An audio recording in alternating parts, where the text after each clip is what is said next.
ジタバタせずにコーヒーでも入れよう。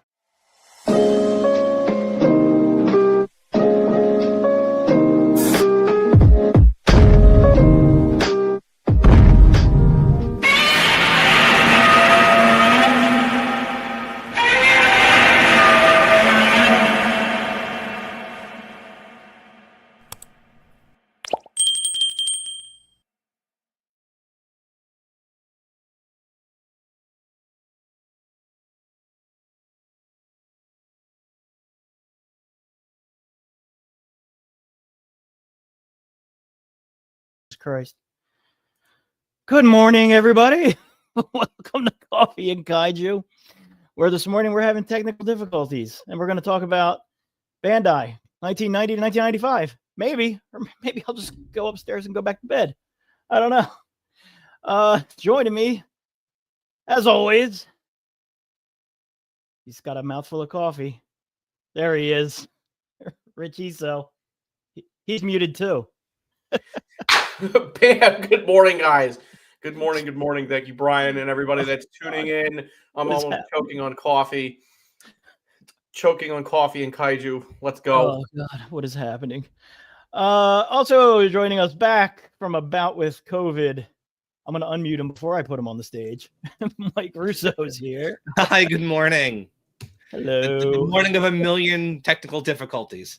Oh, God. There were a lot.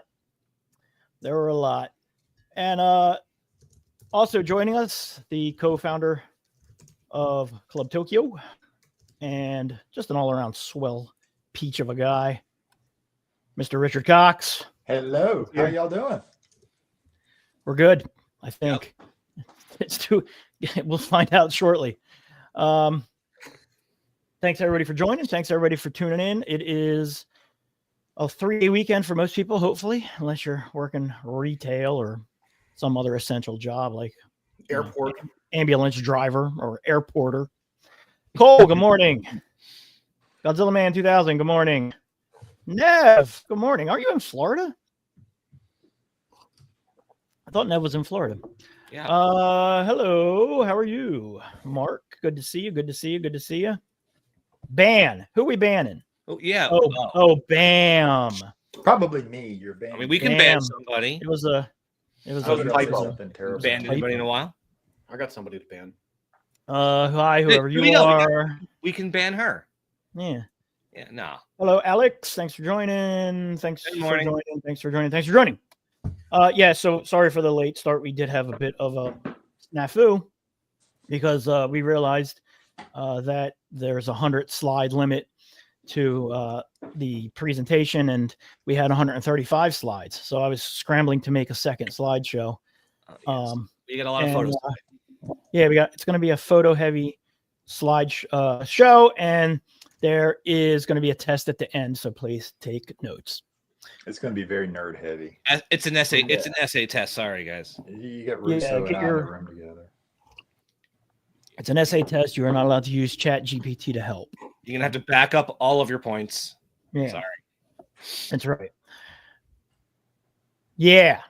Toys. Before we get started, Rich and Mike and other Rich, the Riches and the Mikes and not the Bryans, all got the new cool King Ghidorah. Phantom colors. Actually, a pretty impressive. That was pretty good. But don't do it again. When I'm in the shower, choking on bath soap and whatnot, I do my roars. So yeah, this is the new. What are they even calling this? The Phantom colors.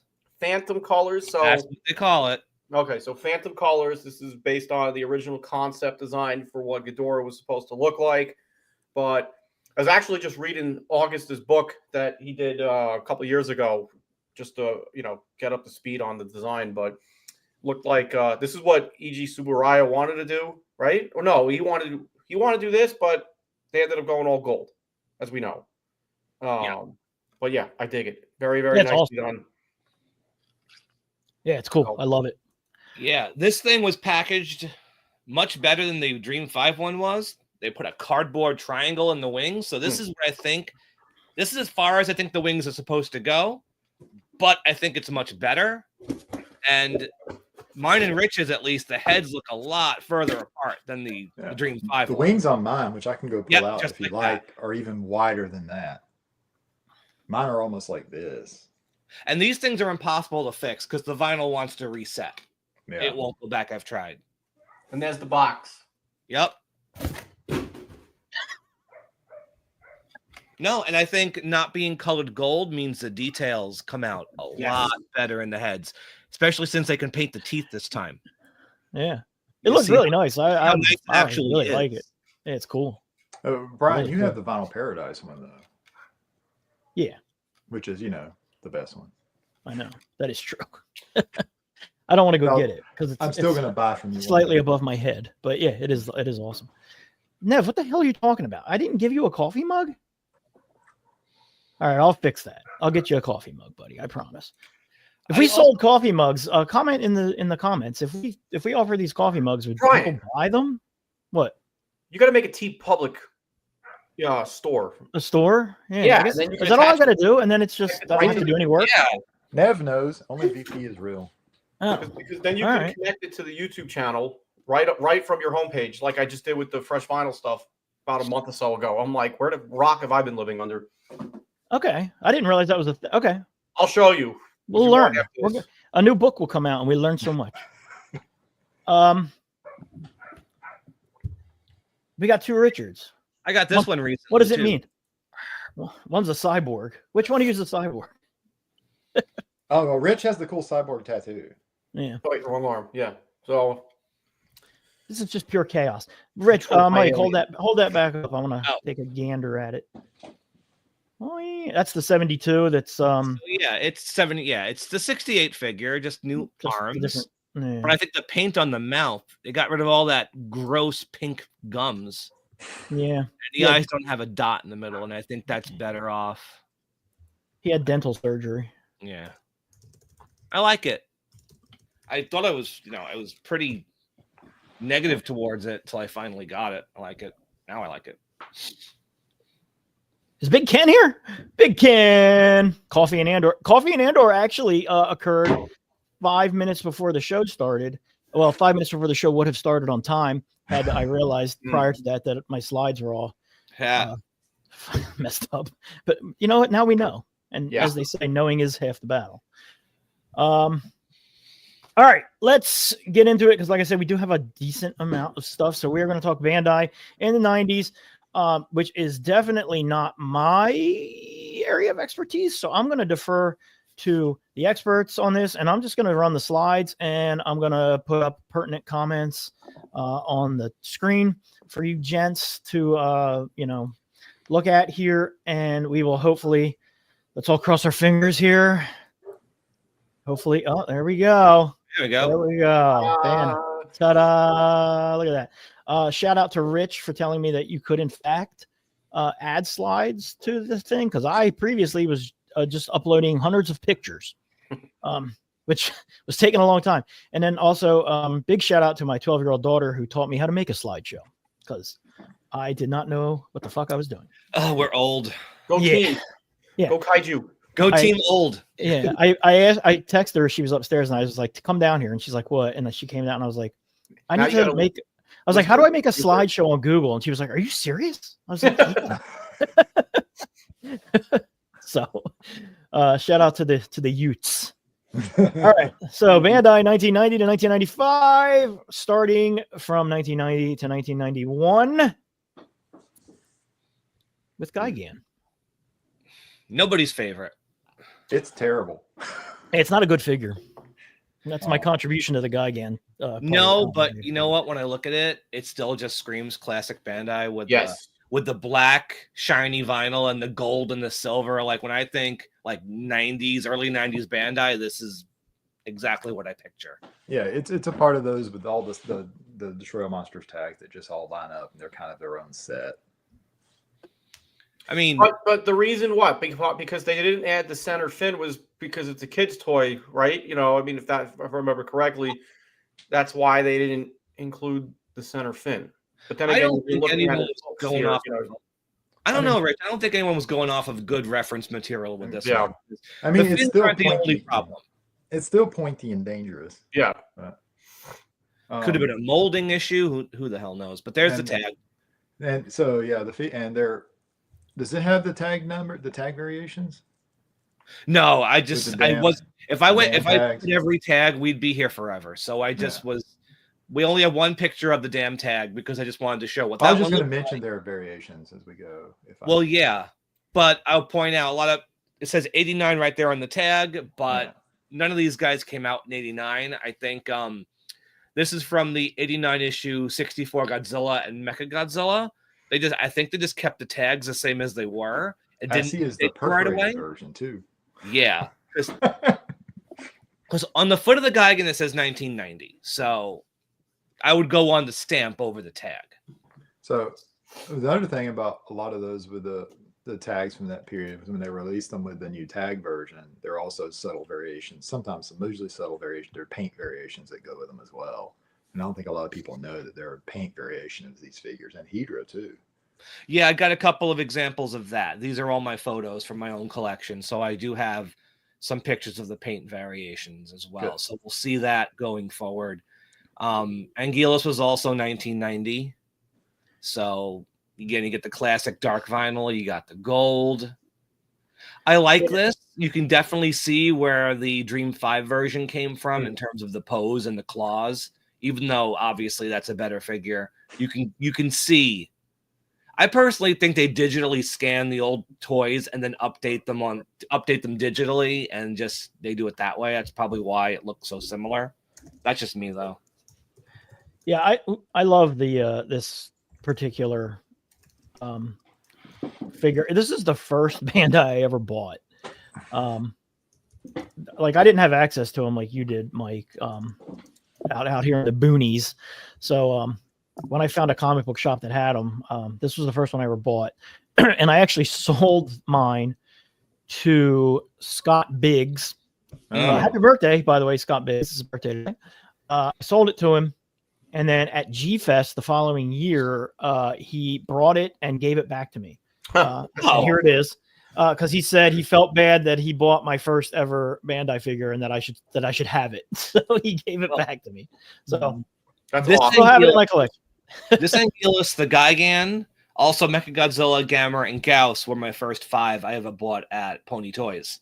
July of 1991. So this guy and the Gigan mean a lot to me because those were my first Pony Toys. Most of what's in the slideshow came from Pony Toys. My first was Ghidorah, actually, which I still have him. Then we moved to Megalon, which is another one of them. It's decent. Like the arm movement on this guy, I've always thought it's really wonky and weird. The arms don't really articulate outwards. They're just sort of, they sort of like, I don't know how you would explain it. It's an odd figure. It's almost like a statue more than a figure. Like penguin arms. Yeah. There we go. Yeah. These are 2 different versions. I mean, I can see obviously the colors are different. Copper on one, gold on the other. Gold on the other. Is there a more rare version of? I don't think there's any way of telling. Personally, yeah, I don't think anyone. It's one of those things where so many variations that nobody really cares about unless you just are one of those people like us. You have them side by side. If there were tag variations, I think people care a lot more, especially from this period than paint. This is before, there were. I mean, we weren't even having theater figures at this point. This is before there were like a lot. They didn't do variants. Purposefully made variants, yeah. So I mean, I think they get overlooked and people just don't care, which is fine. That means you can get them all at a reasonable price. Well, like maybe they just ran out of that shade of gold that week or whatever. And probably they were made. Russo can correct me if I'm wrong, but they were made on 2 different years of runs of the figures because we mentioned the Destoroyah Monsters figures were released in multiple years. So probably a close approximation of the. Yeah, Rich, I was going to mention that because what's fun, all the 290s figure, the 1990 figures, and a lot of the 91 figures got a reissue in 92. Yeah. So you'll see the same figures with a 92 tag and no perforation. I thought one of these Megalons, when I first pulled them out of storage a couple of years ago, was a 92. Turns out both tags say 1989 on them. Interesting. So they're the same release time frame, but the paint is different. I feel like I want to pull mine down now and look, but we don't need that on video. And for those that don't know, I have one. The Megalon was heavily bootlegged. I don't remember, during the 90s. Yeah. I have one in the Bandai room, and the paint clearly stands out that it's missing paint on his eyes and on the back, and the bottom stamp is, puttied over when they made the mold. Yeah, you've shown that one before, I think, on a fresh vinyl. Yeah. It's like a little interesting, yeah. I think the easiest way to tell is there's no gold paint on the eyes. I think it's either green paint or not painted at all. I don't own one of those, but I think the eyes are the biggest giveaway. Hi, Jess. Bye, Jess. Have fun at work. Rodan for the ultimate Rodan collector. Yeah, so this Rodan, this is another one that's, a lot of these early ones just have that, they do have a vibe to them where they're more like almost statues more than, toys. Yeah. But with the Rodan, I don't know how you're going to give soft vinyl articulation that actually works with Rodan. Yeah, not really much you can do. I guess you can make his neck and his legs swivel. And I did show a Rodan now would probably be the exact same thing, honestly. Yeah. This one really caught my eye back in the day. Now, is there different versions of this Rodan with the back spray? Am I making that Memorial box? Okay. Yeah, if you go back to that figure, I don't know about the suit, but the flying models had the green and gold painted on the back. This wasn't Bandai getting cute. This was actually on the props.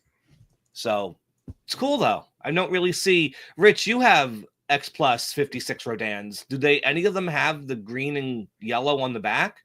Hold on. This is something I actually really want to know. I will not do, which is good. I want to know. Oh God! Hang on, everyone. A live look. No. It's like just the gold stripe. Yeah. I know it's on the flying models. I've seen it on the movie itself. I don't know if the suit had it, so maybe it didn't. But interesting. I feel like one it's of the just little flying X Plus accessories. Rodan has it. Or maybe they were just like, this figure needs some freaking color. You know what I mean? Like, otherwise it's just the sort of what is this? What color is this? Not quite brown. Not quite burnt umber. Yeah. Chocolate brown. Yeah. It's AI. Yes. I'm AI. There we go. We're all AI. Mothra's not AI. No. Yeah. I don't have this one. This is another one that I've seen like lighter color vinyl versions of this. This is, I think, the first release of it, but I've seen some that have a lighter brown vinyl. And more gold than copper. Yeah. Mothras are hard to get pictures of. There's Minya. Bless his heart. Oh, terrible figure. I think he's cute for what he is and when he came out. Yeah. It's better than the bull mark. What? Yeah. Who said that? Yeah. Who said that? The bull mark is just. It looks more than the bull mark. I think you're mistaken. You're thinking of the Marzon. Oh yeah, there's the little baby. That one. Yeah, that's the Marzon. That is. God, no! You're gonna wake up screaming tonight, everybody watching. Link it to the bull marks is really quite good figure. I think it's just too big. Sure. Then we have one Mechani-Kong, just one. Which is a great toy. It is a great toy. And one of the few Mechani-Kongs that were licensed. It's not some sort of boot or someone trying to get away with robot gorilla, whatever the hell some companies do. Yeah. Robot gorilla. I forgot about that. That tag that's a perforation on there, correct? Yeah, and if you can look really close, it's taped. Because this is my original Mechani-Kong from Pony Toys. I never upgraded it. I didn't want to upgrade all of them because it has the original Pony Toy sticker, and that is very nostalgic. So a couple of them I hung on to. So this is when I did, but the perforation was tearing, so I taped it. Did they all have perforations though? Ooh. No. Up until I didn't think so. Up until the end of 1991. Then in 1992, they got rid of the perforation. Yeah. Cool. It's something just to piggyback, but talking about tags at the moment. I was just doing photos with the 64 figures, for my Bandai thing that I'm doing. And the crappy thing, but it's expected thing with these older Bandai figures, I was taking photos of the 64 88 reissue, and the plastic hanger broke while I was taking pictures. And I was like, mother effer. And but that's bound to happen. The figure's 30-something years old. Yeah. And if you're handling it, I was being careful too.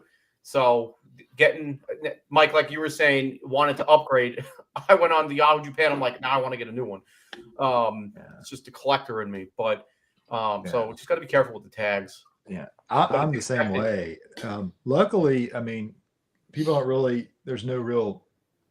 It doesn't hurt the value as long as you have the tag for people who care about that. But I'm like you. It's like my tags are attached. Yeah, it's just that weird. I gotta find. I have them somewhere in the house. I gotta find my plastic hangers, and I'll just retag it. I'd rather have the hanger snap than the tag rip through the hanger. Yeah. Yes, agreed. Agreed. I concur. Yep. Mothra! So we talked about last time we did Bandai. What are we talking? Like a year and a half ago now, guys. We did talk about the Great Monster Series figures, and Rich. I don't have it. I'm sure both Riches have this, obviously. The rubber one from 1984. Oh, you want to get yours? Do you want me to pull it out? Yeah, go ahead. We can on camera? How dare you? It's a family show. I have to figure out where I put it. A behind-the-scenes look. The one that was ravishing the universe for love. This bad boy. Yes. Gotta love this box. Is this not the That's a great box ever? It's so cool. Oh, so cool. Oh, wait. And it's like textured cardboard too. I'm pulling out. I'm sure. While you're opening that, as I was taking photos of mine for my Mothra episode of Bandai figures, somebody had pointed it out that this figure, it looks like it's sculpted to be the 61 Mothra. Yeah. But it has red eyes like the 64 Mothra. So... Yeah. Can you see the eyes in the bag? I can take him out of his bag. I don't care. Yeah, there's his eyes. That's odd because it's definitely the 61 Mothra. There's no doubt about that. 61 had blue eyes. Yes. So it's a beautiful toy. Yep. It's really I think nice. It's pretty well overshadowed by the other two Great Monsters figures, but it's so well done. The box is so well done. The big one is like flat. It doesn't have a lot of height to it. It's like it's flattened out a bit, so it's not as nice looking as the rubber one, but it's big. Yeah, the rubber one just looks good from tip to tip. Yep. Oh. And what's interesting, if you go back to the tag of the Mothra, that's the 68 Mothra. Yeah. Mm-hmm. Yep. But all those early tags, the image pictures on them are all random. Bandai still does that though. Yeah, if you go back even earlier, like the original 62 had a 64 on it. Yeah. For example. The 64 had a 67 on it. 67, yeah. Mm-hmm. And then we go to still the best Godzilla ever. Yes, this is everybody's favorite. Best Bandai Godzilla ever. Yeah, it's pretty. I remember getting this guy and just loving it. It's just so cool. Yeah, so that one, how many variations with there's the made in Korea version, there's the made in Japan version, the variation in the eyes, there's the which we'll get to, the blister pack version. The evolution box version. I think there's in their teeth variant, but that might be tied with one of the eye variants that you were talking about too. That I don't know about the teeth. I know the eye variants. I can remember. I think what I loved about this guy is at the time, like the Bandai figures weren't big. They were like maybe topped off at like 7-8 inches. But they were overscaling the movie figures. Like this guy was bigger than anybody else. And when I was younger and got this guy, I was really impressed by it. And he stands straight upright. He's not like, hunched over like most, he doesn't have that same angle of a slope. He's like standing straight up. Yeah, it feels like a really substantive figure. There's obviously the tag on the different figure, but there's the tag. Yeah. And speaking of that figure, Yeah. Yeah. I mean, I mean, all they did was really change out the heads from the original 64. It's lazy. Yeah. Yeah. It couldn't even especially when you compare it to Mecha Ghidorah. Yeah. The vinyl is like iridescent with like, the sheen on it. It does not even any gold paint on it. Yeah. It kind of got lazy with it. Yeah. But I know there are variants where the horns aren't as pointy. Yeah, and that's the safety one I think that Rich was mentioning earlier. The horns are definitely scrubbed down in later releases. I gotta go look at mine now.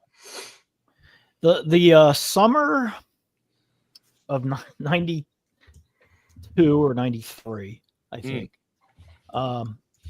I was on my college break. I worked part-time at McDonald's, and there was this blonde girl that worked with me that I thought was like, she was just like a smoke show. And she would always talk about her brother and what a nerd he was and this, that, and the other. So anyway, after a few weeks of talking to her, she like invites me over to her house to hang out. So I go over to her house, and we walk by her brother's bedroom, and he's got a shelf full of Bandai Godzilla stuff. And I lost my shit. I was like, oh my God. And that was the end of the date. But perhaps the beginning of another beautiful relationship. Yeah, I was like, is your brother home? Can I hang out with him? Yeah. But every time I see this specific Ghidorah and this specific Godzilla, those were the two things that stood out on this dude's shelf, and I was just like flabbergasted. You know what I mean? And she had spent like, oh, my brother's such a nerd, I hate him. And meanwhile, I'm like, oh yeah, brother's cool as shit. I still get excited every time I see that 91 Godzilla. Yeah. So, and we got the Mecha King Ghidorah, which is great. Nice and big. These, back when Bandai figures could be really big and kids' toys. And I know we're stopping before we get to the Forever series, but the Forever Ghidorah is like, holy shit. Yep. Like that's a fucking great figure. Yeah, it's then they took the paint job from that, as we now, we know all the 6-inch versions, which was such an upgrade for the paint job. Yeah, I mean, look at those. That's now we got a new 6-inch version coming out at the end of the summer. I wonder how that's going to look. As a bad Bandai collector, a new 6-inch Mecha King Ghidorah coming out at the end of the summer. Oh, really? I feel like based off of what they're doing with this new 6-inch stuff is probably going to be, I would assume it's going to be very similar to what we already have, just maybe a little bit smaller. So, but that's cool. Hey, more accessibility and retail price. So now I don't have this Ghidorah or the Mecha King Ghidorah. The heads are the same, correct?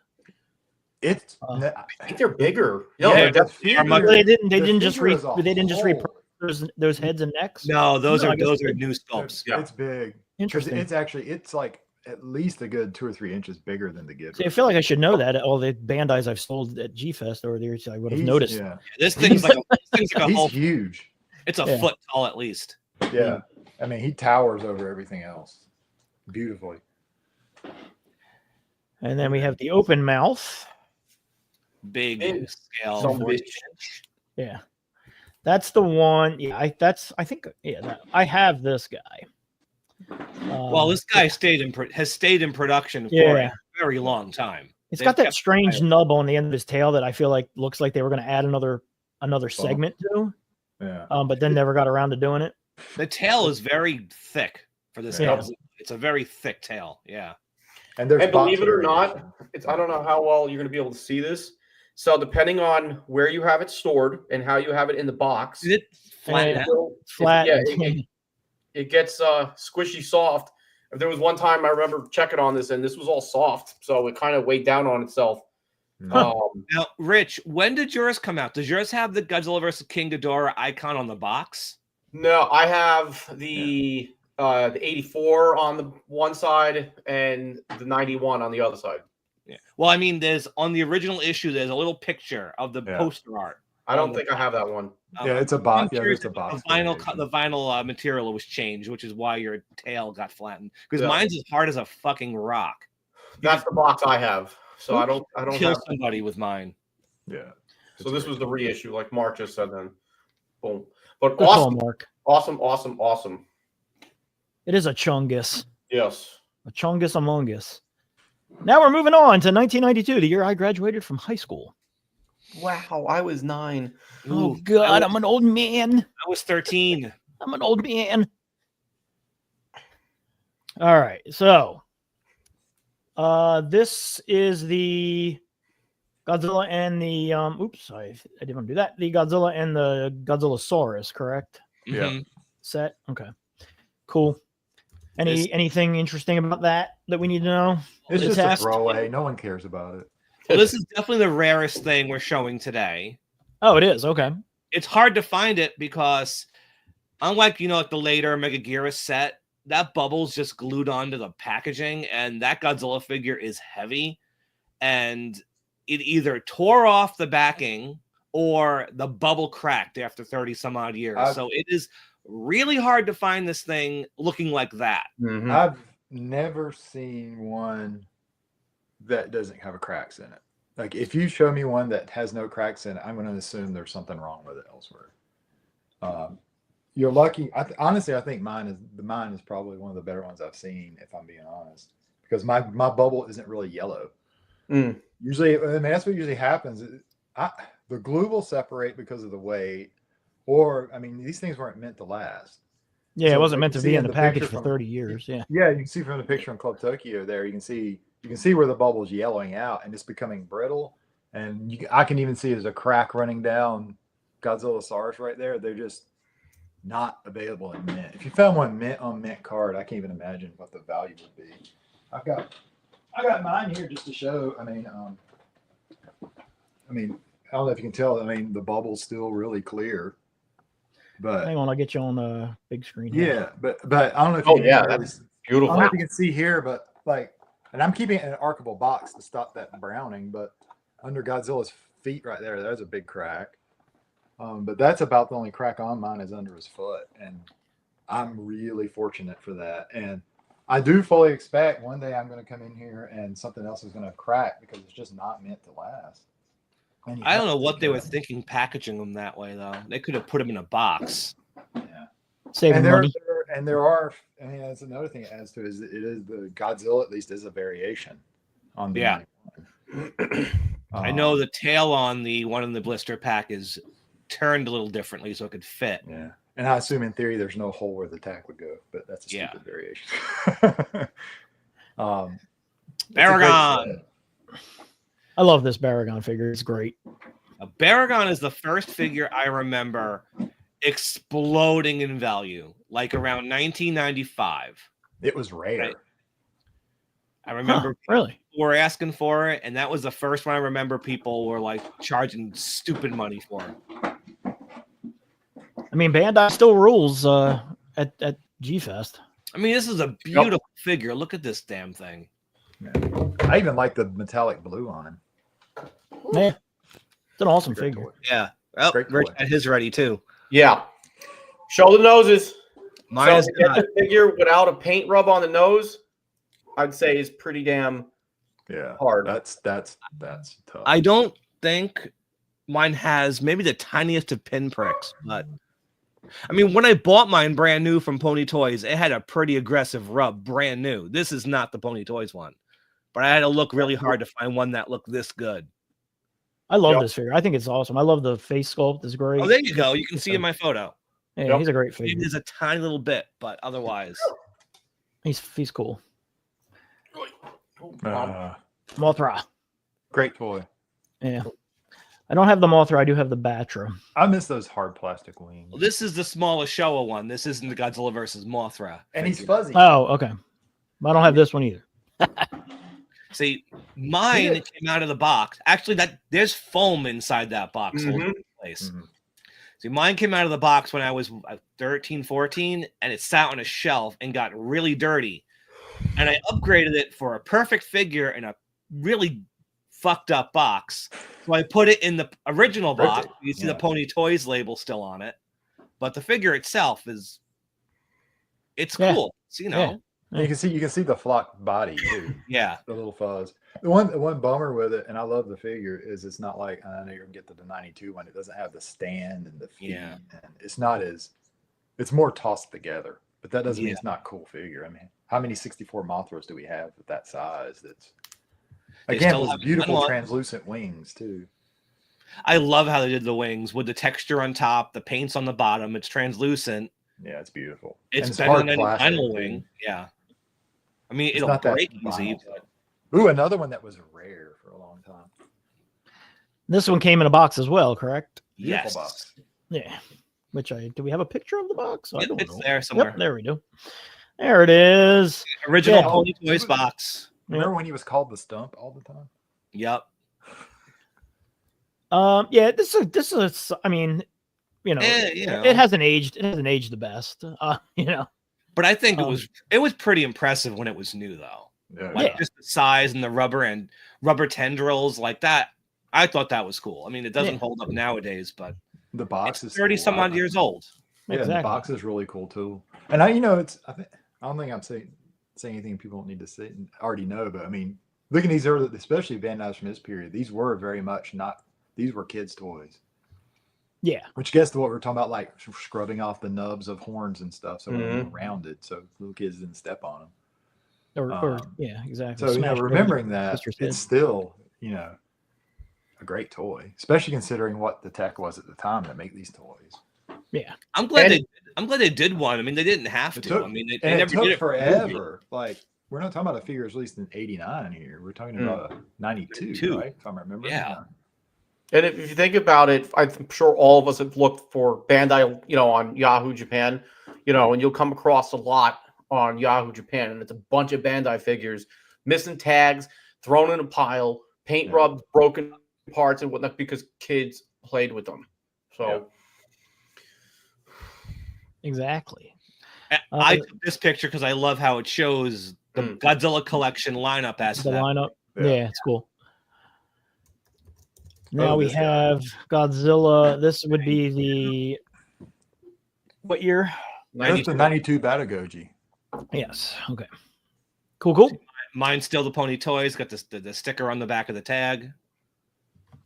Yep. There you go. The poster. So do you want to talk about each of the 3 releases of that figure now, or as we go through? Well, they're all in there when they were released. But yeah, this figure got reissued to shit. Like they kept this figure available for a long time.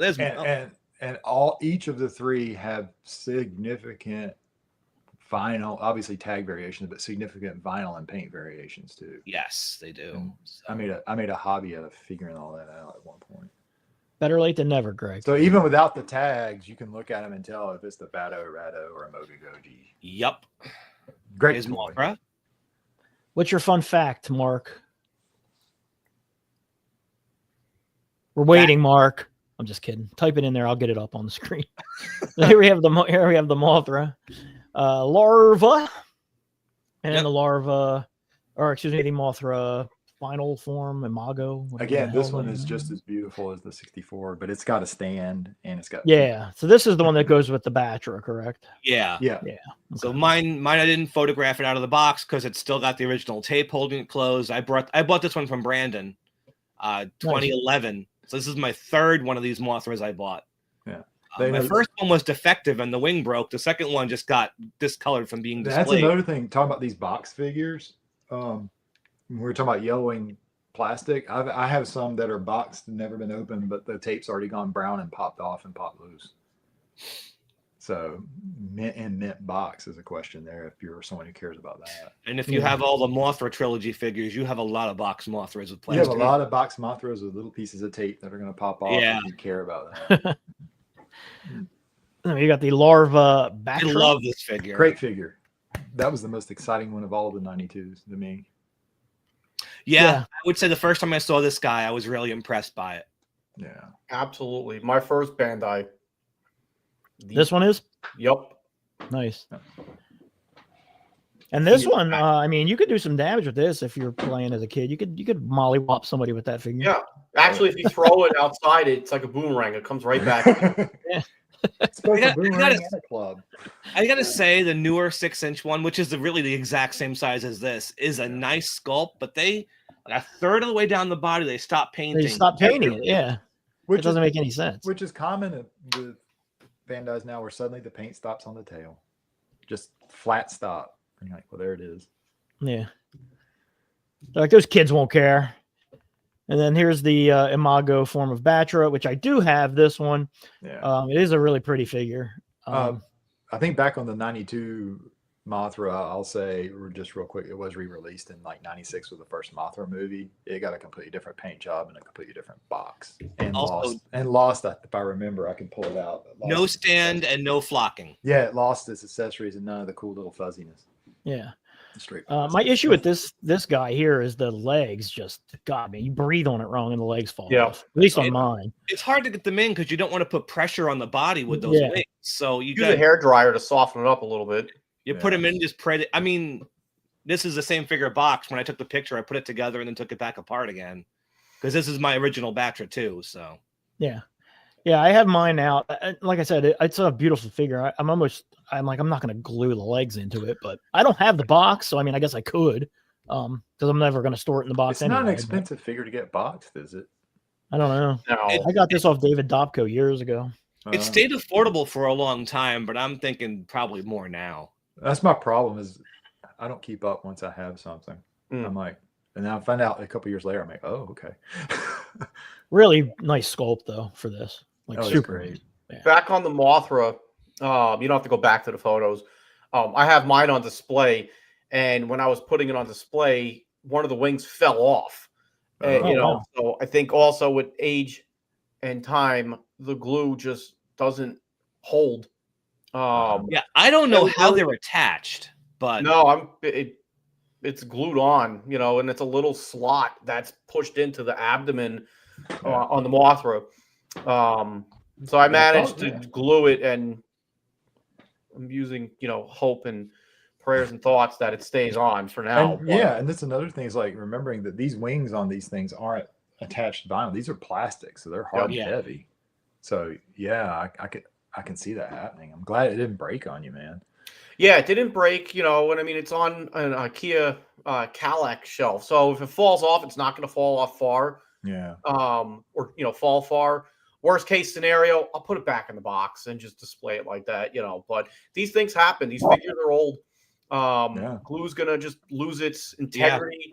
Plastic will fade, like on the blister pack stuff. Even, when we start talking about clear vinyl figures, that stuff will yellow. Well, look at the stand on my Batra. It's oxidizing. Oh, like the metal? Yeah. Oh, yeah. Look at that. Yeah. No, I mean, I'm not checking. I mean, it was displayed. I didn't do anything. It's 35 years old. It was displayed, and now it's doing that.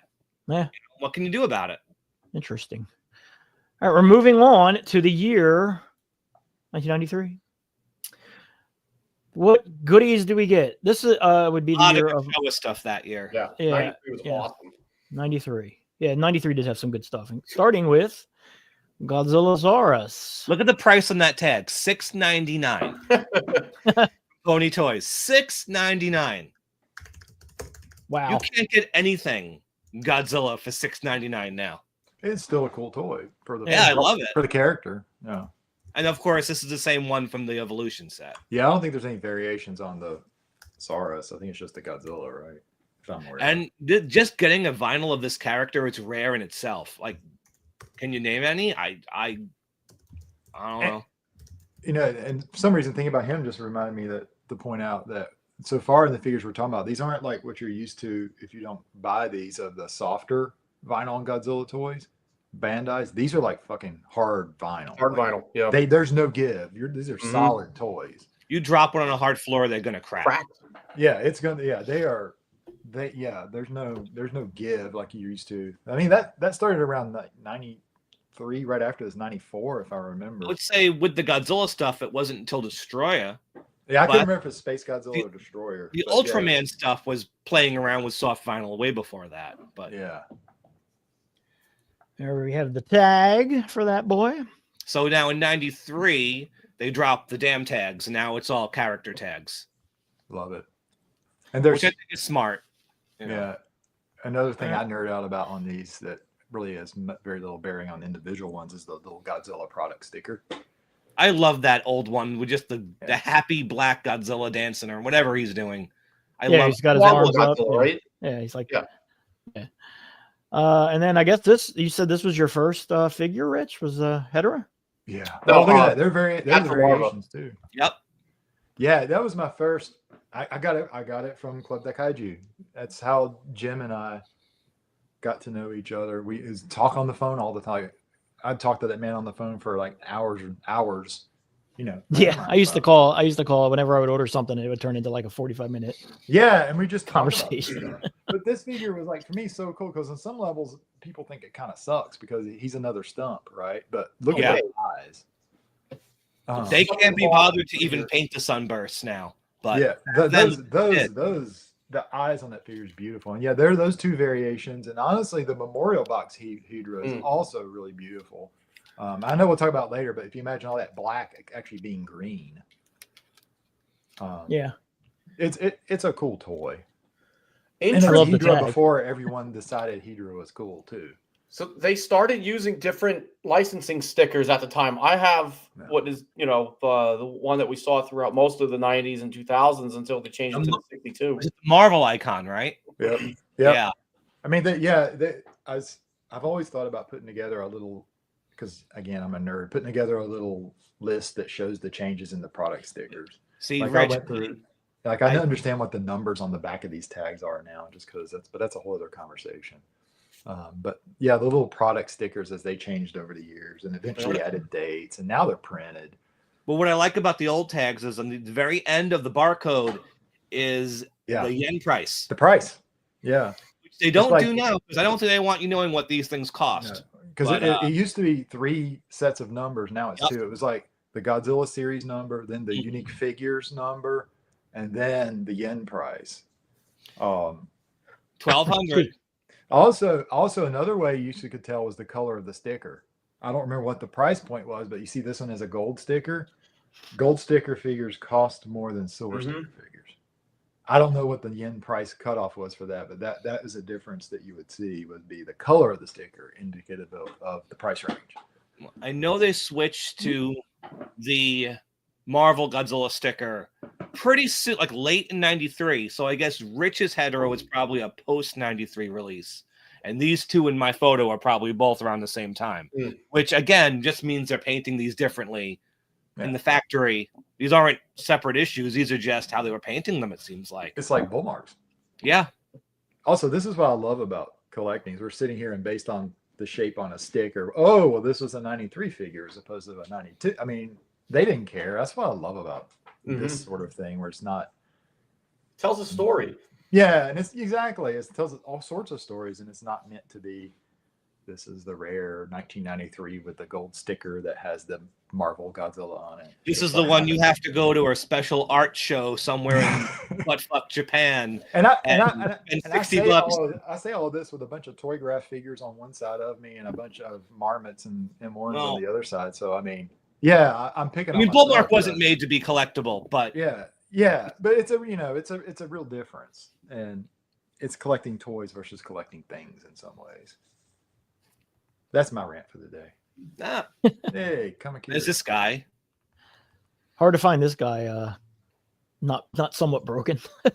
Yeah, or he was never really in demand either.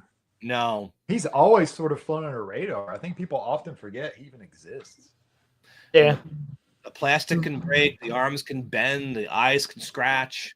It's a very tiny figure too. Yeah, but still, I mean, it's so cool. Yeah. But cool tag. The Dream 5 kicks its ass, though. I hate to say that, though. But yeah, I love the old one, but the Dream 5 figure is really an improvement.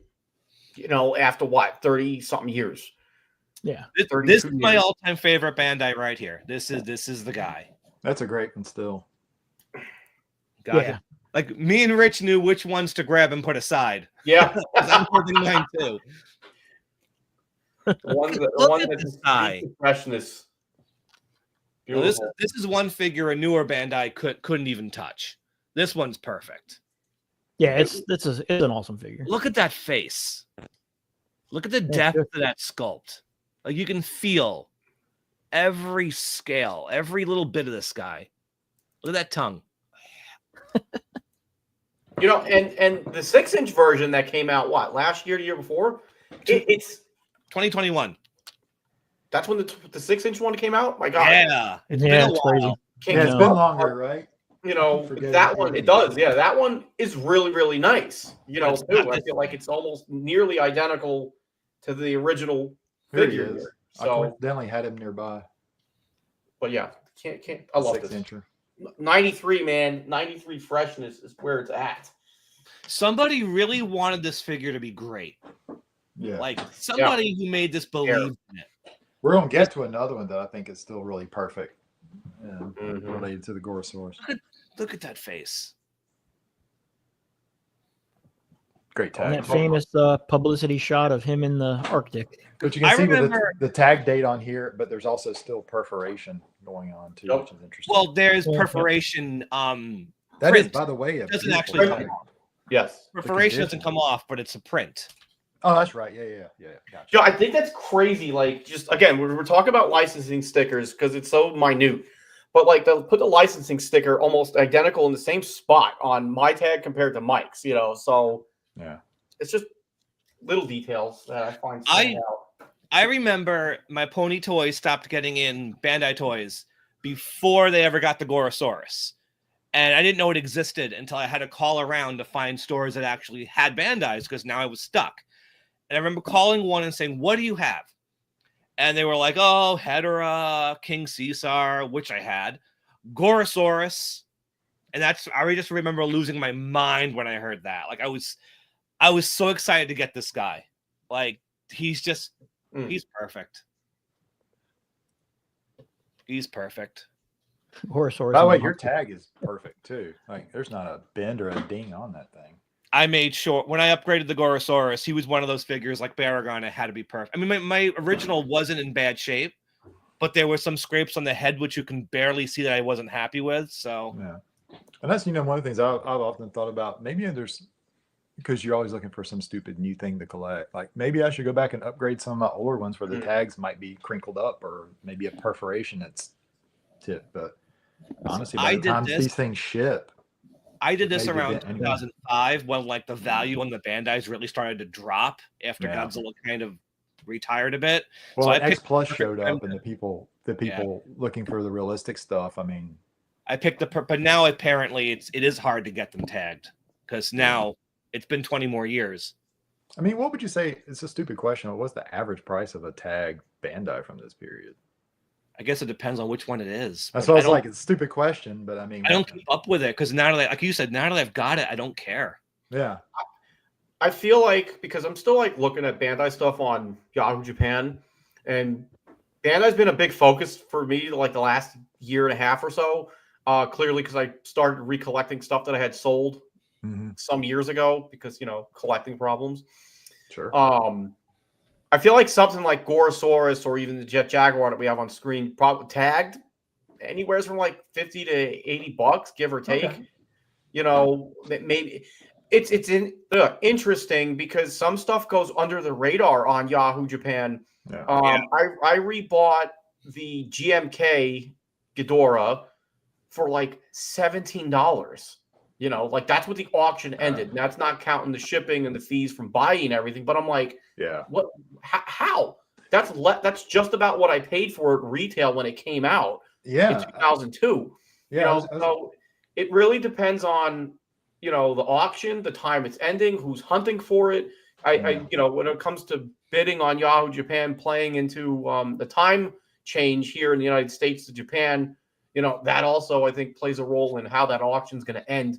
If you're competing against other U.S. collectors, but if I was going to sell my Bandai Jet Jaguar, probably I would go anywhere between $50 or $60, give or take. But I'm not an expert. I mean, I don't say that sarcastically. Oh, no, yeah, sure. I'm not the guy, but value what you have, from a mindset. So yeah, and that makes them still, compared to a lot of other things, so much more attainable still for people. I mean, I remember.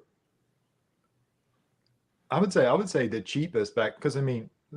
At least me and Russo, I mean, we were buying these things as they were coming out. Yeah. But it was still, even then, like basically new. They were like, what? They'd start between, the figure $25 to $35. Yeah.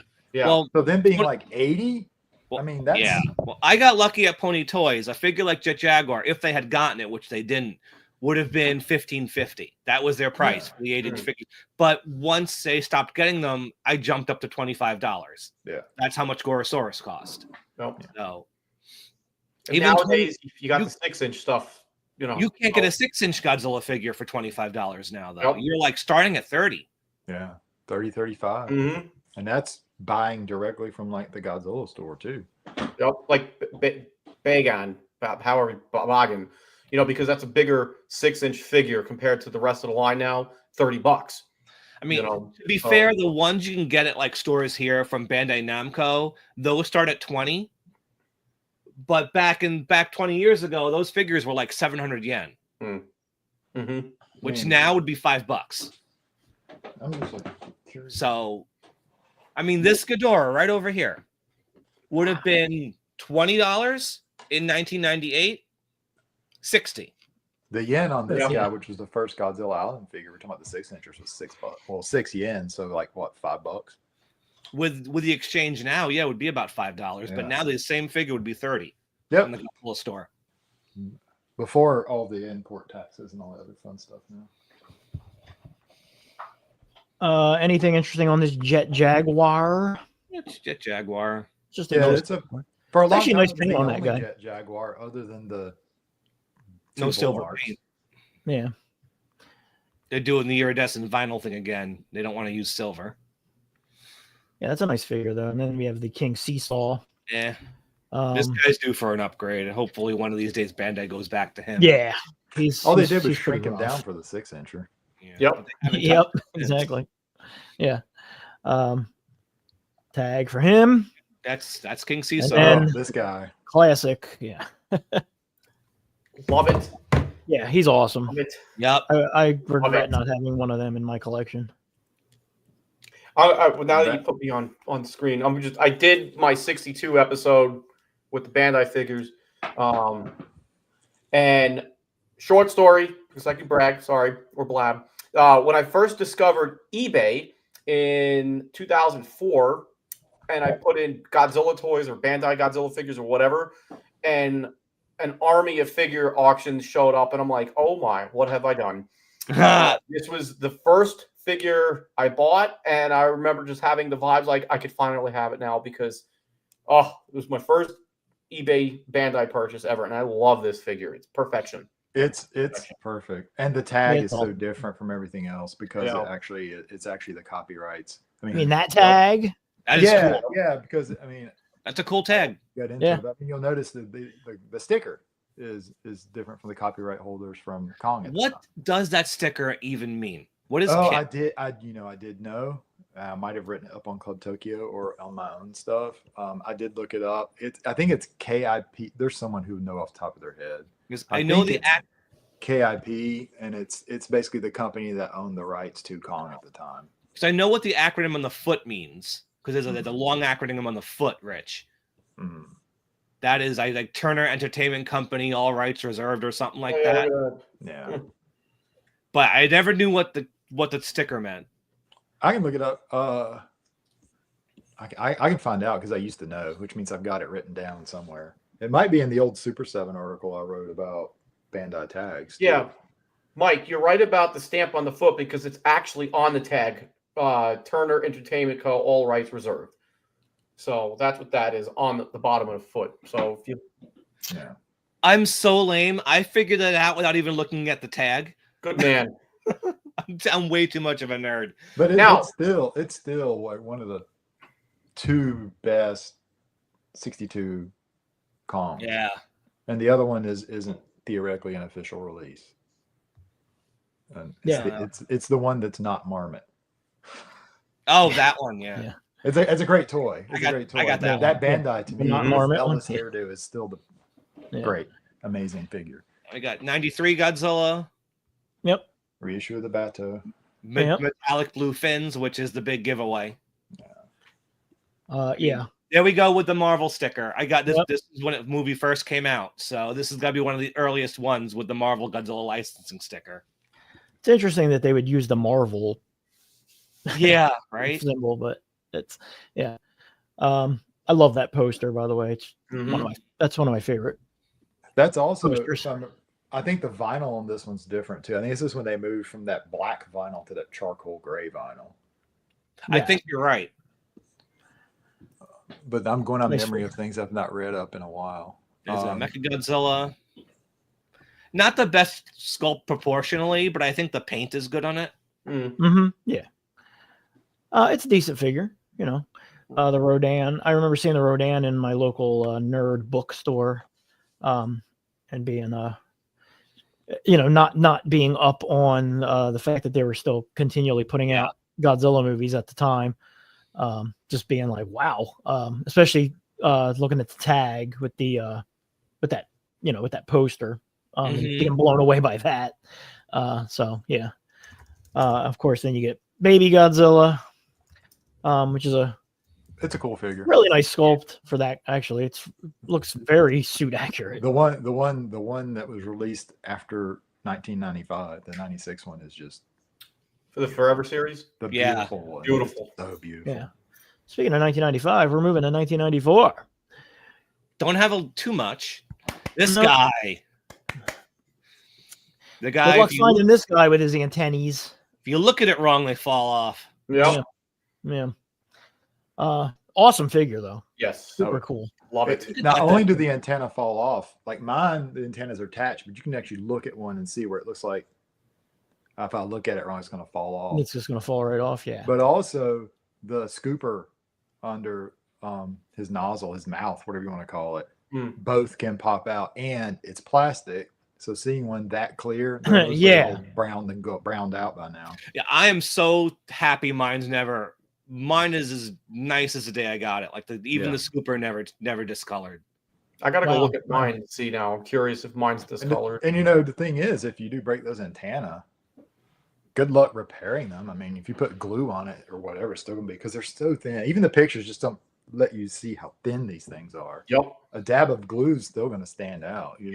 It's just. I'll give them credit for like trying to like make it as accurate as possible, but they did not make a very durable figure. No. I mean, it's still probably, I mean, of that price range at least, best Mogera that's been made. Yeah. Yep. But it's amazing they even made one. Yeah. The purpose, the suit has a little, you can't really see it in the photo. It's a little plastic shovel on the suit. Yeah. It's so hard to see on film. You can see it in photos more. Yeah. But I don't want to watch that movie today now. And if you're watching Experience when he's like, drilling through things, that's what the shovel is. It's scooping things in. Now this is I'm just trying to be a completist by including these. I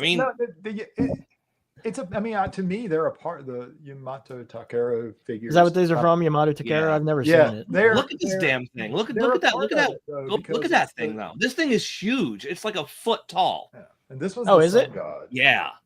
They're from '94. It's all the same special effects people from the Godzilla movies are in it. Yeah. Same suit actors are in the movie. Yep. Kawakida's effects. It's obviously a Kawakita movie. Obviously, yeah. Sun God's a great figure. The first one, the samurai looking one. You got to have the sword accessory. It comes on a tree, like a model kit sword would, and in a little plastic bag. I think it's attached to the tag in some way. I'd have to on the back. Yeah. But it's a cool figure. And then this thing, the Bird of Paradise is what it is. Yeah. This thing is what it is as well. It's not much going on with this. It is what it is. This thing is cool because the tendrils are rubbery like Biollante. Yeah. And if you're a collector, you not only have to look for the tag, but you also come bagged in a header card.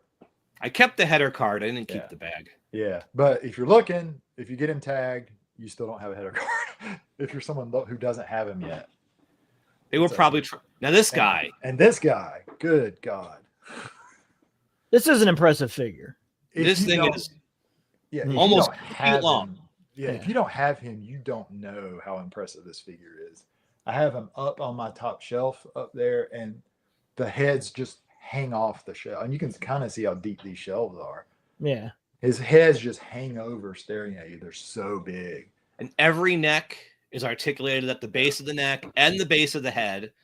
So like you can move those heads around and really get some personality out of this damn toy. And it's the sculpt I mean, you can tell in the body is kind of stumpy, but quite frankly, that's how he was in the movie. And this thing is like in scale with the warrior god, because the warrior god like a foot tall. This thing's a foot tall, but it's like 2 feet long. It's huge, and it comes boxed, and it's a beautiful box, with images of him on it. It's the figure that of all of these that Godzilla collectors really go for. Obviously, to get basically a big thing in the box, you have to turn every neck backwards to get it to fit. And the box, I mean, my box is flat. I have it somewhere, but it's like it's a big box. The box is huge. Cool. All right, moving on to Space Godzilla stuff. There's the '92 Godzilla sculpt again. Yeah. This one's got the first one I own that has soft vinyl, has a soft vinyl body. Yep, me too. That's what I was trying to remember. If I knew it was between the 93 and 94 when it, and it's also now we have gatefold tags. Yep. So that standard thing. That's the beginning of the gatefold stuff. So we've gone 31 years with gatefold tags now. Yeah. God, that's crazy. And then we have Space Godzilla himself, the star of the new MonsterVerse movie. Speaking of 31 years old, they still use this sculpt. Yeah, I was going to say kind of a boring pose and figure, but they still really haven't done any better with him. I'll tell you though, when I first got this thing, the size impressed me. Yeah. I mean, it's tall, it's long, it's He's blue. bigger than Godzilla, right? It is. Yeah, I'm looking at him. Oh yeah, I'm looking at him now. Like Godzilla goes up to his shoulders. Like that's when they cared about scaling. Yeah, he is. But it's like the sculpt doesn't hold up now, but the size and the color were really impressive when I first got it. The crystals are a real disappointment though. The back crystals. Interesting. Yeah, boy, they should have been clear, but we're in a different world thinking about that now. I just mean what they did to the back crystals, Brian. If you go back a few frames, few slides, that back, that's just it's the molding process. It's what they had to do. Yeah. With the big gap you mean between the before they cast them as a whole separate piece. This is what they had to do. And and it's interesting. It's turned out to be one of the classic sculpts, really, because it's another one's been reused over and over and over again. Look, wait, before you go on. I mean, this was last year. Same figure. Look, paint on this thing. Yeah. I mean, even the back fins are the back has the same problem. Thing. And they use the same basic mold to make Super Godzilla. Also, back fins the same way. Yeah. So it's weird that this is one that's become really one of the Bandai classic sculpts. This is the only one they still use after all these years. And there we have the quote upgraded Mogera. I prefer the original. Yeah. I do too. Much to say about this guy. The nose fins, that's something. You know, if you wanted to pick one Mogera like this, it would be the DX one, not this one. The transforming one, I love that toy. If you want a toy, it's that one. Oh my god, it's so amazing. Same with the Mecha Godzilla from '93, really. But the best vinyl of the Bandai Mogeras is the 2003 6-inch. Yeah, which paints all the little vents and stuff. Yeah. Then we got Little Godzilla. Not the mama. Still maybe the best Little Godzilla that's been done now. He's pretty good. He was one of the last of those I actually got, and actually I really liked him when I got him. He was a little chunkier. No pun intended with the way he looks, but he had more bulk than I thought he would. I don't have the new Bandai one yet, but it does look really good. It's very nice. I have to pick him up. I'll be looking for him next week. I'm going to Recon, so yeah, he's pretty good. And there's the tag for him. There we go. That's this guy up here. Yeah, that's a beautiful big. This guy was the centerpiece of my collection for a very long time. He stood up on a high shelf, actually on a high dresser, and just overlooked my entire collection. Like this guy's amazing. He's another one that's much bigger than you think he is. Yeah. Well, once you get the tail on. Yeah, much longer than you think he is. I mean, I know we're living in a world where, X Plus puts out Gigantics all the time, but back then, the only thing that touched this was the big Kyoto kit. Other than that, you didn't get Godzillas this big. No. Which leads us to it's bigger than the 64. Too. Yeah, definitely bigger than 64. So it leads us to 95, which is the last of the years that we are looking at for this specific Bandai episode, which is obviously the year that Godzilla died. never to be seen again. Milton Nope. Dunn. That was it. And that was it for the series. So now we have our first matte vinyl Bandai Godzilla figure. It's also the first new Godzilla sculpt since what, 92. Yeah. Yeah. And This guy that's- would have greatly benefited from some either translucent or a much brighter orange. but And again, this is yeah. And this is the first time the soft vinyl is now the standard. Yeah.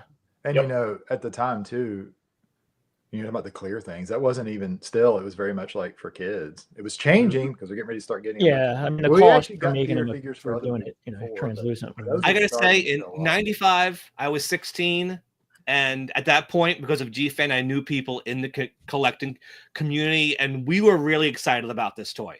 Like, yeah, looking back at it now, 30 years later, yeah, but we were really impressed by it. Just to get Literally 30 years later. just to get a new sculpt finally. Yeah, like I said, it's the first one since '92, and you know, it's And we didn't have a any- great sculpt. But no, I mean, when he came out, I mean, Burning Godzilla was not, as he was called, Burning Godzilla then, not Desagoji, honestly. Yeah. And We we didn't didn't. have I any. mean, he wasn't as to me. He was never as impactful as he is now as a figure or character. Mhm. We didn't have any preconceived notions to like how Burning Godzilla should even look. Yeah, it wasn't even until the Marmot came out that it became a thing.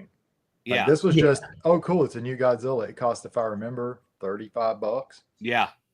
and we got it and moved on because there were 3 other versions of this figure that were much better that came out in the next year or 2.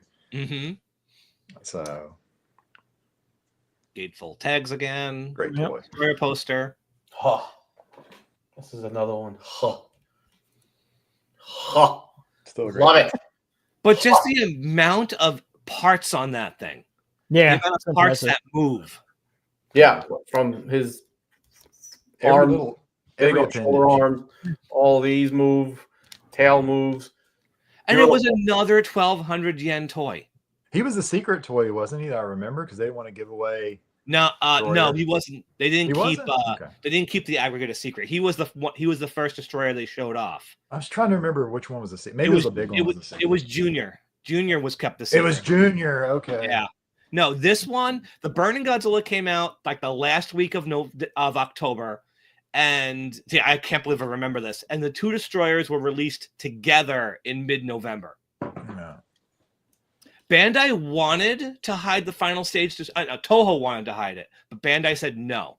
We need to release this figure. You We can't got hide it. it. Yeah.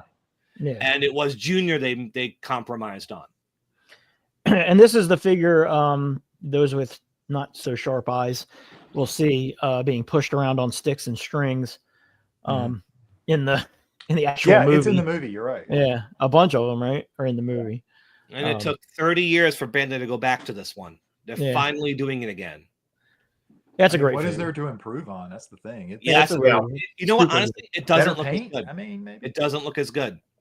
The details are a little muddied, you know, because it's being brought down the size.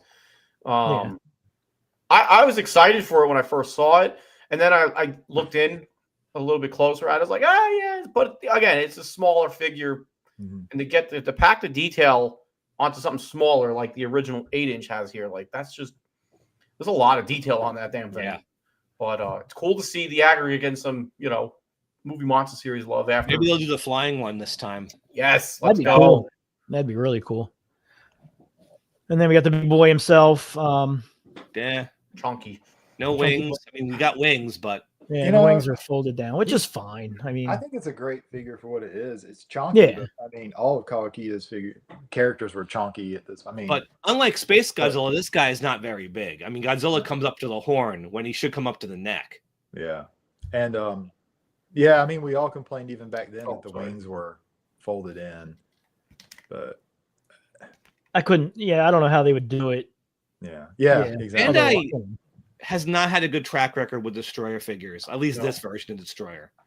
Like they're doing another one this month that doesn't even look that great. It's also doesn't Bandai, what's the Ultraman series, the 500 series? Yeah. Those are like smaller than 6-inch scales. Yes. So I think that's what it looks like where we're getting with these new movie monster series. If you think about the recent Godzilla 2000 that came out, that's like 4.5 inches or 5.5 inches tall. Yeah, that's something small. like that. But You know, so weirdly, they're oversizing Showa stuff. you The know, Dream 5 Anguillus, Varan, Ibera, the Minya, the Yeah. 55 Anguillus are like 8-inch scale. no complaints for that though. I'm happy with that. I mean, they're beautiful toys, but the scale is inconsistent these days. It's all over the place. But I don't judge the Bandai toys on that. I don't, as long as they look cool, I don't care.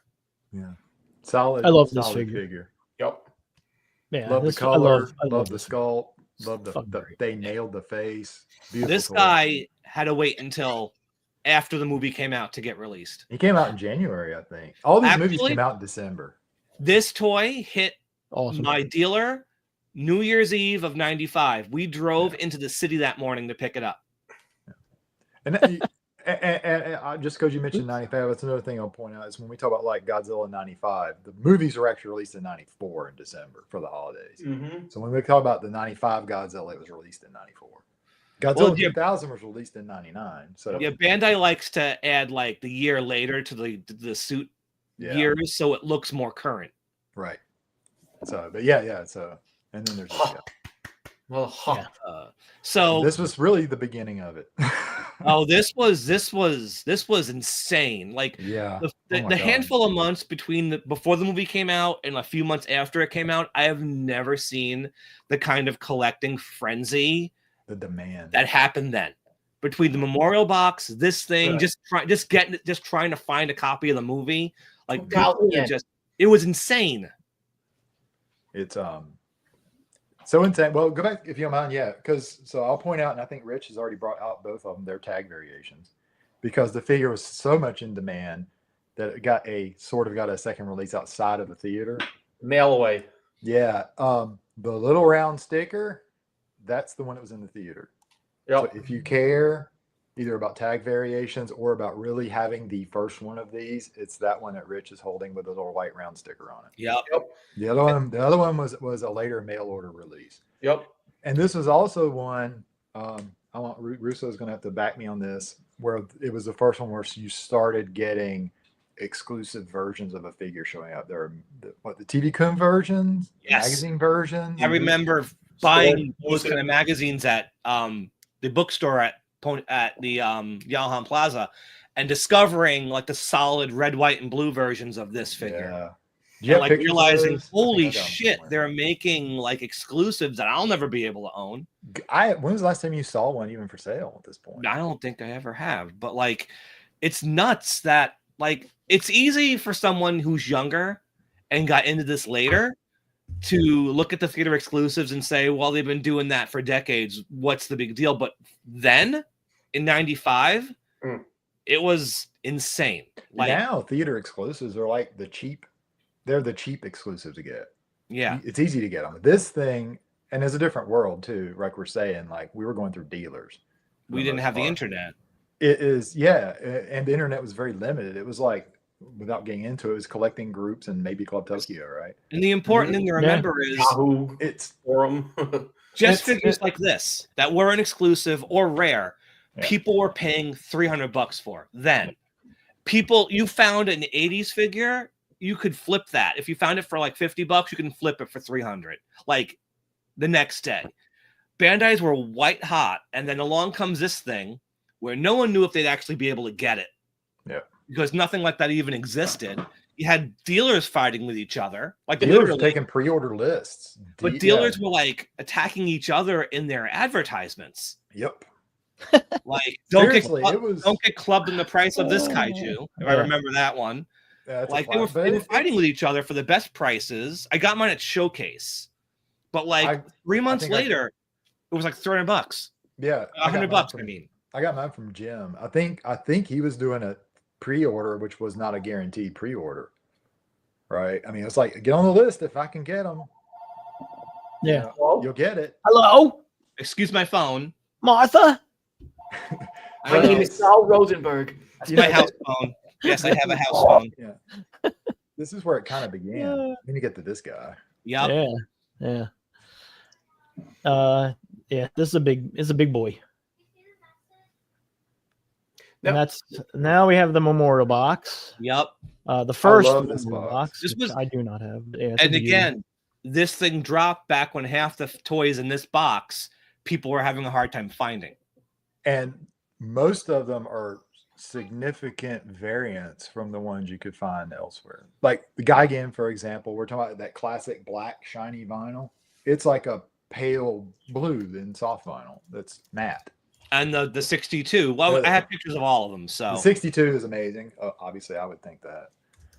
Yeah, some so of them are lackluster. Mechagodzilla, the show of Mechagodzilla is kind of lackluster. I mean, the 62 lost the original fins. I don't know the story behind that. Same spike. I actually know it wasn't. It's the move from the hard vinyl to the soft vinyl causes more shrinkage. Got the is there? I mean, that looks more or less the same. I mean, silver instead of gold, and it's different brown.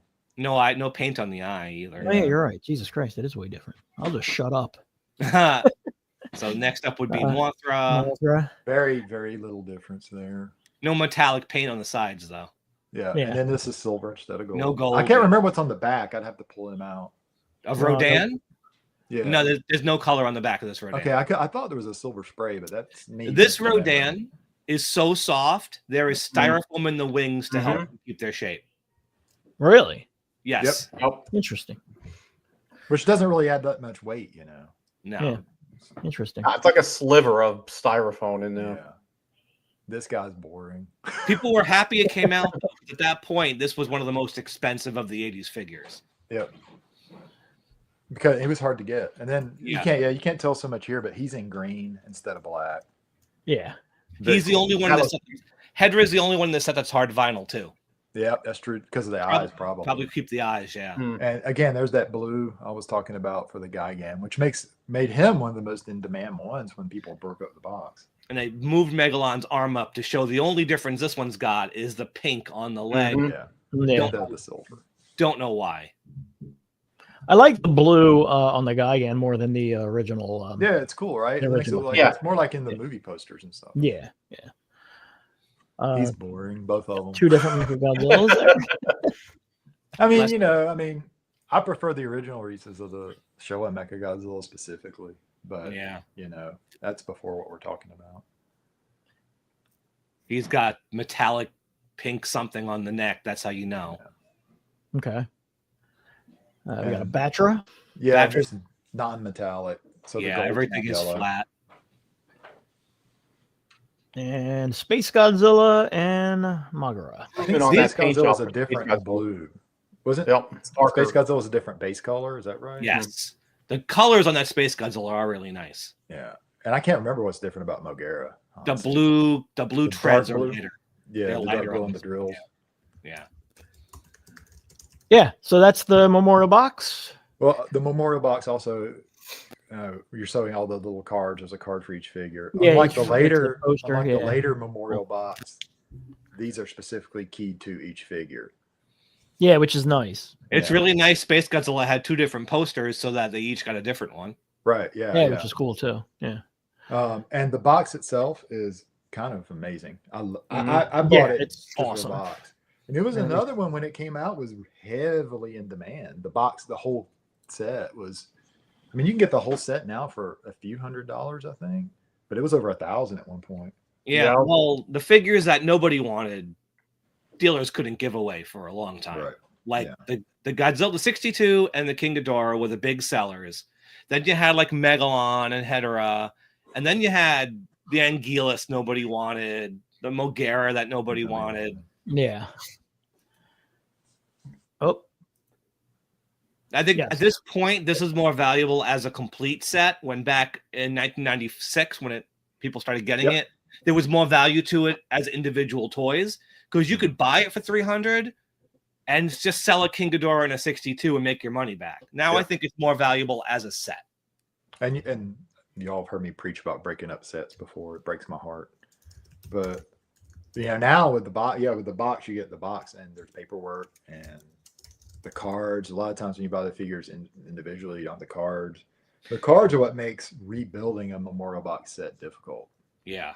Because you don't have some of the they're not wrapped in their plastic or whatever, but you don't now have cards, you don't have a set. But now 30 years later, and they're not attached. They're not tagged. Sorry, I just wanted to say that. And that plastic handle on top of the box, it breaks. It breaks. I had to replace mine. I got it when I first got my memorial box. I lifted it and it immediately broke. It was just so thin. I mean, it was really thin. So I replaced it with I got sitting beside me a nice hard thick one. But if I ever did sell it, I've got to say that it's been replaced. Yeah. It was very thin. It will literally break from its own weight. I mean, 14 8-inch figures. It's heavy. Yeah. Yeah. You know what's amazing though? I think I spent about $300 on this thing when it came out, and there was 14 8-inch figures. Yep. The Dream 5 box has 5 6-inch figures, and it cost $160. It'd be interesting to do the inflation on that, honestly. Yeah. Because that's the only way you can really do a 1-1 comparison is what's the inflation. Because even the 50th Memorial box had 20 figures. And that was about $300. I think I spent about $300 because I got it when it came out. I got it over there. I was looking to see if it had the price on it. I think it does, but the yen price is, I think it's 198,000 yen. Yeah. The same price as the first Memorial box. They were the same yen price. So I spent $700 on my 50th, but that was then. Yeah, that was later. 2014 probably. Yeah. But I mean, what's it go for now? A complete memorial box. Probably 1,000 or more, I would say. Yeah. Well, honestly, now that Bandai's reissuing so many of those molds, I wonder if it's less now. Not in as high demand. The big one in that set that they haven't touched is the 62. The 62. Yeah. For a long time, it it was was the 84. The 84 and the 62 are always the big ones. The 84, but the 84 figure was a big deal for a long time. It was the 55, the 62, the 64, the 67, the 68, and the 84. And all but the 62 and 67 have been re-released. So there's less incentive to go after it. Unless you're like a Bandai purist and you want everything. And the box isn't as cool as the original Memorial box. It's just a big blue box with a silver Godzilla on it. It's much more classy. Final Wars on it too. Yeah. Yeah. So that is Bandai 90 to 95. Can we just quickly mention the Forever series in 96? Yeah, we can mention it. Or we can do a whole other episode on it. We're going to keep breaking these down into like chunks. Yeah. Look at that. I only mention that just because they were so heavily attached to the figures we already. That's true. About. And they're so much more beautiful. Yeah. To a one than anything that came before them. But that may mean it's a good way to start something. Yeah, because the next time we do this, we're getting into the Mothra stuff. So we should have some. We should have some cool shit to talk about. Now there's some cool Mothra stuff.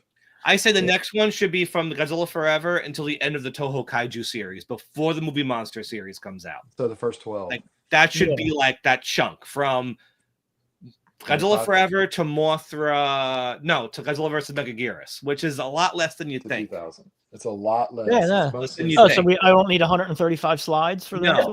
Well, the thing I'll also say about things we've not talked about from this same time period, though, is so much awesome Gashapon, so much awesome candy electronic toys, figure sets. Honestly, the best era for king size toys too. I mean, the Mecha Godzilla, the king scale Mecha Godzilla, the Mogera, the king scale Mecha Godzilla is a whole different. A better one. Sparkwalk Space Godzilla actually has light up crystals. Destroyer's got the wings. Yeah, I mean, we're really hitting on just the things most people care about. But I mean, just the sheer amount of stuff that started coming out, especially, I mean, it was 92 really with the Mothra movie, that terrible movie that was so popular at the time. 93, when they got a robot in there, is when Bandai really, because they did the real action series with the rubber. The walkers, with the plastic walkers too. Yeah, because that was because the RC Godzilla came out that year, and Bandai's like, well, let's copy that. Yeah, and it was about this time that and when and Marmot are showing up. About when we're stopping is about when you have these guys showing up, and that changed everything. We didn't even mention when Bandai reissued 10 bull marks. Right. Yeah, we didn't even go. That was the original Toho Kaiju series. Yeah, when the bull mark. Right around the time the Toy Museum came out, like people were like reevaluating the old toys, so Bandai put out 10 bull marks, and that was a big deal at the time. I remember like Pony Toys got them, and the manager was like, "This is a big deal because the Megalon and the Mecha Godzilla." Right? Yeah. Which that's a whole other conversation. But yeah, I saved So a few much. questions and comments for the end because I felt like it'd be a good way to wrap up the show. Yeah. So we'll start with this one, and they all kind of tie into this one. I'm sure I know the answer that you all will give. But from DJ C, I got a question. Do you guys keep the tags on or tags off? Some take them on, some take them off, some leave them on. Most of my stuff from from after, let's say, 2004 to 1995, I took the tags off of. I keep the tags on everything I get now for the most part. But I'm not hardcore one way or the other. Like, I keep the tags no matter whether they're on or off, though. But I mean, from some of the other comments, like Robert D said the same thing. He used to take them off unless it's inconvenient, which is kind of how I feel. I will say Mark this: says older he took his toys, off, and older toys don't bother me as much because they're bigger. I feel like the gatefolds on the newer toys are large enough to overwhelm the figures, and That's even how though I see it. even though I leave them on, man, I really wish I could take the tag off of my Varan and off of my Ibera. I wish I could just have the toys without the tag so I can appreciate the sculpt, but I'm not going to do that. Because now I have the Dream 5 Gabra, it's got no tag on it, and it's like, well, he looks weird with the Varan, Titanosaurus, and Ibera. Like, it's like, I wish I could take the tags off of all of them. I'm not going to do it, but I spent so much time reattaching tags that I don't want to, All of mine are attached, except 62, which did not come attached. Well, that's earlier. Sorry, this period. Rich and I, though, were talking about this earlier. Or maybe not while we're on here. I can't remember. Like, those little tag holders are plastic, and like all the other plastic we're talking about, sometimes it's just going to break. You haven't done anything wrong. You haven't dropped it. The only figure I won't. I think I have 2 Jet Jaguar and maybe one other one where the tag just one day was not attached. Really? Yeah, I mean, it's plastic. It gets brittle. Yeah. Probably I was somehow putting pressure against it or was weight on it in some way that I wasn't aware of, and eventually, right there it is. Yeah, and the plastic. This is definitely weighing down too. Yeah. So that's one of those first ones from the early 80s too, right there. That's those. I mean, think about the amount of time on that. Yeah, it's true. Those plastic tags, they're still cardboard, but those plastic tags with their lamination, that'll even, because of time. I've seen them with the lamination half peeled off. Mm-hmm. The only figure I haven't retagged is the original Mogera because I don't want to take a blow dryer to the head. No, don't touch the original Mogera ever. No. So the tag stays with it. I won't reattach it. Mine's tagged, and I have it up on a shelf that's frighteningly high, but way at the back. Nice. Like he could be propped up and everything. I mean, because that's another thing with that figure. He's fragile. He's got wee little feet. Yeah. All right, guys, that was cool. Thanks for doing it. Thanks to everybody for tuning in, especially for being patient with the slideshow snafu that we were not aware of, but we're aware of it now. Now we know, and it'll never happen again. I promise you. I'll never ever start the show on mute ever again. Even though 2 of the last 3 shows I've started with myself on mute. Let's just do it on purpose every episode. It makes read our lips. Yeah. So we've got ideas for upcoming episodes. Obviously, we're going to continue down the Bandai path. That won't be the next one. I do want to do collection reviews. At some point, I'm going to ask for submissions for people to send in pictures of their collections. Me and Rich Cox, we're talking about doing one on maybe just on some kaiju books. Collecting books. Yeah, collecting books. I want to see my Crusoe grin here. I want to do of all of the, because people tend to think of 1 or 2 books, and we can probably all name them. But there are other books that are really good and important, and MOOCs about collecting Godzilla and Ultraman toys. Yeah. A lot of people don't know what kind of Japanese books are out there. I've seen so many. I can't find photos of this. I can't find photos of that. And I'm like, that's because you're looking online. There are so many books. Yeah. So I was like, I think people, and apparently, and some of these are actually collectible now, apparently, like Yuji's first book.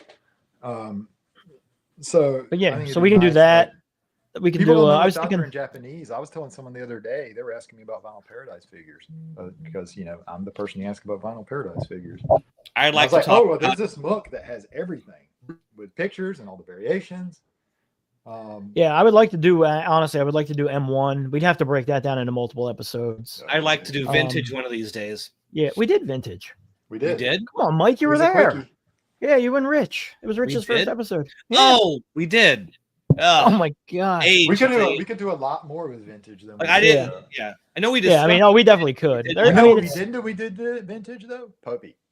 Oh yeah, Yeah. Popey's Because something. how do you do it? I mean, possibly the greatest Godzilla collectible ever is a Popey figure. Yeah, maybe. So you I make me think wonder the- Are what- you going to actually argue the giant? No, Popey I'm not figure? gonna argue. I mean, seriously. Oh my god. I think the next episode, however, will probably be. You mean this? Oh, No, Damn. I mean the giant one. I mean, Will oh, that. probably the be big box cocktail one night. that I the think we're gonna do Mattel's next. based on. I'm having a whole Okay. different conversation. Mike and Rich Sorry. is in their own little world. Sorry. This Yeah, is I think the important. next episode is going to be cocktail night. Rich, you said you would be down for that. Hopefully, you guys can all do it. I know Nev is always down for cocktail night. So that'll probably be next. I don't know what the topic will be. It might not be anything. It might just be hanging out. But we'll Mhm. see. But yeah, in the meantime, Mr. Fresh Vinyl, anything you want to plug? Next episode of the Bandai Marathon, because all things Bandai right now, it's up on the table, doing Mothra versus Godzilla. I've got an X Plus figure on the way from Hobby Search, so I'll be doing some video review on that. But it's all I got upcoming wise. So boom, Cool. I got. Thank you. Mike, anything you want to add? No? Join Godzilla this Collectors was- Group. This is We're over fun. Yeah, 7,000 members now. Yep. Join the Godzilla Collectors Group. Yeah. Yep. 7,000 members strong. And 30 of them contribute actively.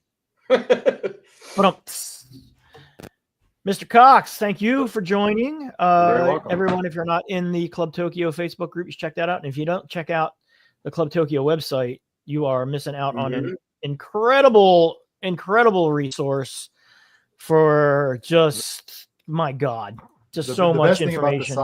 The best thing about the site, I always say, first off, it's all Mike's toys that are up mostly, not mine.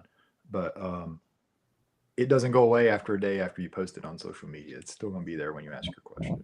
That's right. And Mike Johnson's toys he was talking about, not Yes. Mike Russo's toys. But I love the Club Tokyo site because it's referenced. You can reference it by character. If you want to Yeah. see all the Gabra toys that's ever been done, you just go to the Gabra section, and that's just everything. Yeah, it's Perfection. awesome. Yeah, it is awesome. It's an incredible resource. So, as for moi, I haven't done a video in a while. Maybe I'll do one before the next episode. I don't know. But if you want to hear me talk more, I do a podcast called Gen X Lounge that sometimes we talk about Godzilla. Mostly we just talk about nerdy stuff and 80s and 90s nostalgia. So that's fun. Next episode, we'll be talking about Andor and The Last of Us. Oh, Yeah. So that's it for me. Thanks everybody for tuning in, and we will be doing another episode in June. Keep your eyes peeled. Thanks everybody. Bye-bye. Bye. Bam. Bye. thank you for having me. Oh, you're Thank you. welcome. Thanks for being Hey, here. thanks for being here. I love Yeah. it. I don't get to hang with you guys much anymore. Oh, you got to do the happy hour with us. I'd be happy to.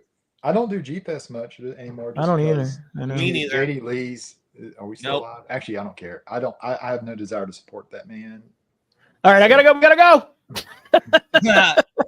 I gotta go make coleslaw. I have a barbecue coming up, and I just say I have, I have to bring reasons that I don't go coleslaw. to G-Fest anymore. I don't think anybody. They don't have anything to do with the wonderful people that I see and I miss. So Yeah. Oh, speaking of fests, so this episode's never going to end. Mike, the next episode, Mike will he'll have a report from Kaiju Brooklyn. Yeah. because he's going. So Yeah. Me and Helena are going to go check it out next weekend. yeah, it's always the weekend of my birthday, which sucks. So I never get to go. But I am going to go. So I will go sometime. It's I gone a lot. really want to go. The first time I went, it was like in a hallway, the dealer's room. Now they've got like 66 vendors. It's I like, really it's want to gotten go. a lot bigger, and I do want to support it because it's not even that far I from me. really want to go. And yeah. the Bandai Tamashii store is like right there, so I want to Yeah, check that's that out cool too. Yeah. So All All right. Thanks everybody for tuning in. We're really going to go this time. How about some coffee? Coffee? I like coffee.